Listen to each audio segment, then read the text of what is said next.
अरे आइए में बेटी पढ़ाना भलू हो गईली, अचखे में आइले हो बारात, अचखे में आइले हो बारात। अरे आइए के कितबिया बेटी टेबुल पर हो धोकली, धमासी पड़ेली आमा के गोद, धमासी पड़ेली आमा के गोद। अरे नाही है तो सिखनी आमायांगन घर हो करे के, कैसे होई है ससुरा में हो बास, कैसे होई है ससुरा में हो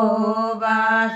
अरे 4 बजे उठिया बेटी आंगन घर हो करिया, 5 बजे रामा के हो रसोई, 5 बजे रामा के हो रसोई।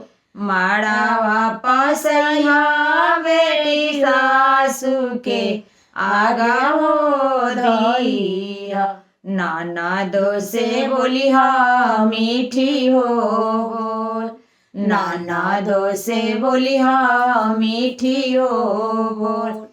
अरे गोतिनी के बोलिया बेटी सही भलू हो जाइया, वैसे होई है ससुरा में हो बास, वैसे होई है ससुरा में हो बास।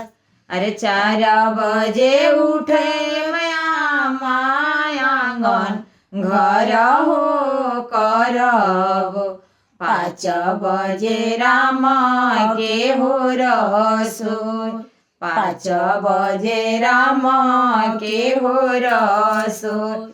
अरे माड़ा वापस सासू के आगा हो देबो, नाना दो से बोलबो मीठी हो बोल, नाना दो से बोलबो मीठी हो बोल। अरे गोतिनी के बोलिया माँ हमसे ना हो सहाई है, चाहे पति रहस चाहे हो जा, चाहे धर्म रहस चाहे हो जा। अगर अच्छा लगे तो लाइक शेयर कमेंट जरूर कीजिएगा और ज़्यादा से अपना प्यार देता दीजिएगा।